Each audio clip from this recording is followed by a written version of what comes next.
And today's over topic for the show is that when you get lemons, make lemonade. So last week's topic was synergy, and I love it when things happen that are synergistic.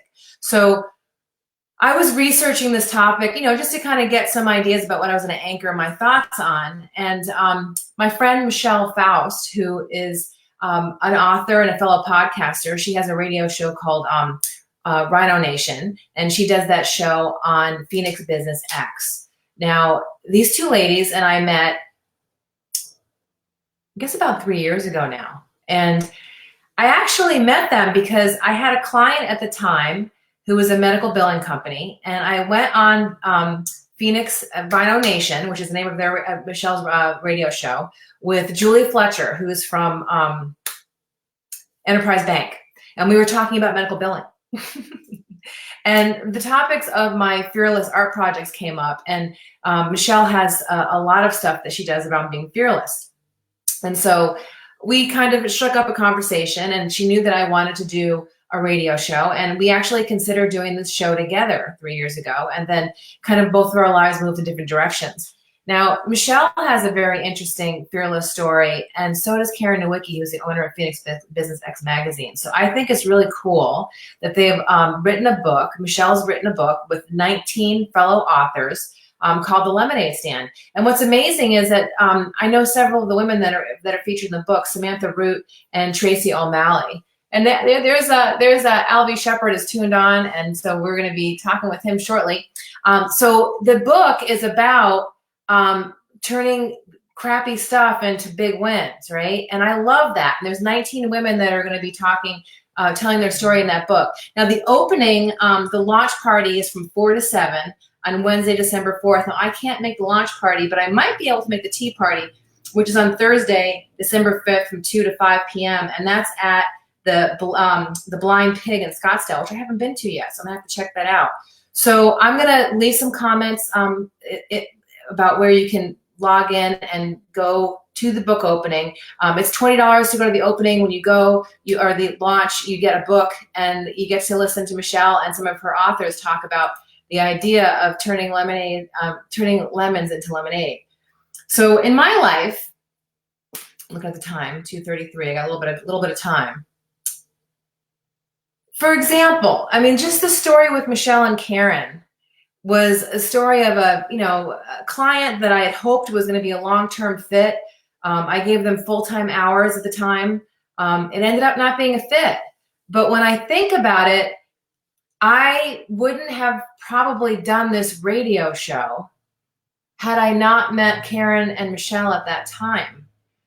It kind of planted the seed, because the project that I was doing at the time for my art was called The Art of Fearlessly Doing Business.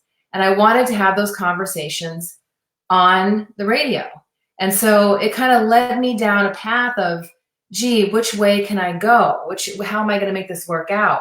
And then some of you watched the early episodes of Relentless Talk Radio, and that was shot at a radio station that was in downtown Phoenix, and that ended up not being a fit.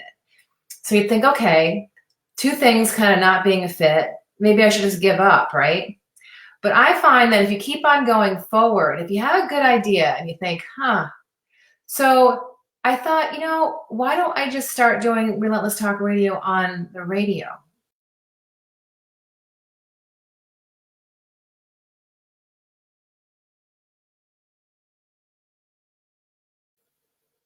Look at that. I lost the connection there for a second. So I'm back.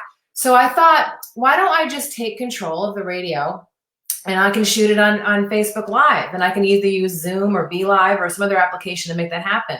So actually, Relentless Talk Radio came about because I kept on getting lemons. See, and that's what it is about being an entrepreneur. And actually, quite frankly, I think that's how it is in life. You keep on having things happen in your life that don't work out. So our friend Karen just had a tragedy in her family, and I'm not sure how much I'm able to share about that, but she's sharing pretty publicly on her Facebook page about her experience with her husband being ill. And now for me, I had a brother who committed suicide when I was in high school. And you always think, well, gee, that's tough, right? But I think that I took that opportunity to experience grief as a young age. And what it did is it makes me, no matter what, find a way to choose joy. Because life literally can end in a moment. It's that short. And we all are handling stuff all day long. So I think that tragedy has shaped me as a person. Sometimes people will say to me, Michelle, I don't get why you're so understanding, or I don't understand how you keep on trying, or why are you so relentless? And I think to myself, well, because my brother didn't get that chance. My brother didn't get that chance. He had a mental illness that took him off the face of the earth, and so I don't have the luxury of giving up. I just have to keep on being relentless. So when I first started my consulting company 5 years ago, it was called Fearlessly Deliver. And there was an art component that built its way into it. The paintings behind me are from a series called The Art of Fearlessly Doing Business. And what happened was I had somebody send me a nastygram saying that my business name was too close to their business name. And hang on a second. And that because our business names were so similar, that I needed to change the name of my company. And so, when I started the company, I wasn't planning on adding art to the mix. So it wasn't like I didn't do my due diligence. I didn't do my research. I did. There was no consulting companies that had that name. I had an LLC. I registered the trademark in Arizona. I figured I'd get around to registering the national trademark later. But even if I had done that, she had started her company 3 or 4 years before me. So I made the decision to change the name. Now, sometimes you get stuff like that happens in business and in life. You get an injury, somebody dies. 2008 was a tragedy for so many people. And when I did this series that you're seeing behind me, a lot of the folks that I interviewed in 2015 actually started their company in 2008. I can think of, oh my God, I can't remember James' name right now because me and my menopause brain, it'll come to me. He used to work for DMB construction. And he got laid off. And so he decided to just create his own development company. And so my friend James, who I am actually going to look up right now because that's really driving me crazy. My friend James made a decision to start his own company. And now he has a company that, of course, I can't find it. It'll come to me right when I get off. Now he has a company that does very well and he's very successful. So sometimes a downturn in the economy or a death or a marriage not working out, I think about, what did I get out of every tough situation, every relationship that broke out? There's always something that you get out of every situation. So, you can give up, I guess, that's an option. But the fact of the matter is if you give up, you never get the big stuff.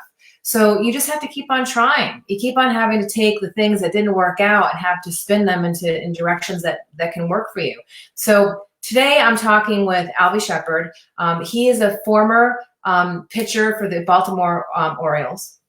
And of course, injured his shoulder, and that led him on a different path. And now he's one of the top leader business and health and finance coaches for the Isagenix Corporation.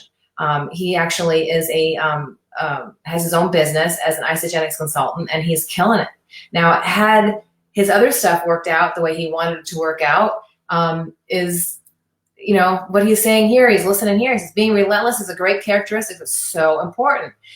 He's taken his athlete's mindset and he's launched it into a brand new business where he gets to help hundreds and hundreds and thousands of people, literally thousands of people, make a living and to, get the bigs in life. And I can't think of anything more important than that. So we're going to talk with him, and then we're talking with Michael, and I'm going to have to get Michael to tell me how to say his last name. I think it's Vigoletta. He's a painter here in the Phoenix area. He used to be in the film industry, and he's been working completely, totally self-supporting as a painter for 3 years here in Phoenix. And he and I have bounced off each other several times. So I'm going to give you some things to look at. First, here is a before and after picture of Albie Shepard. So he's going to tell us a story about how he had a very tough health situation when he was at 307 pounds that led him to be this guy that you see over on the far right. That's pretty cool, right? And then over here, I'm going to let you see, this is Michael and his mother at a opening that I went to visit a couple of years ago. I just love the two of them. They're just so sweet. So these are the folks we're talking on today. Now, Michelle Faust is the author of The Lemon Stand. And so if you Google The Lemon Stand, you can buy that on Amazon. You can buy it as a Kindle version, or you can go to The Blind Pig tomorrow night from 4 to 7, or Thursday from 2 to 5, and hear more about her and the other 18 women that she interviewed for this book. So there's my story, and I'm sticking to it. So I'm going to go get Albie. All right, guys, I'll come back in a couple minutes for segment 2 of Relentless Talk Radio. Thanks again.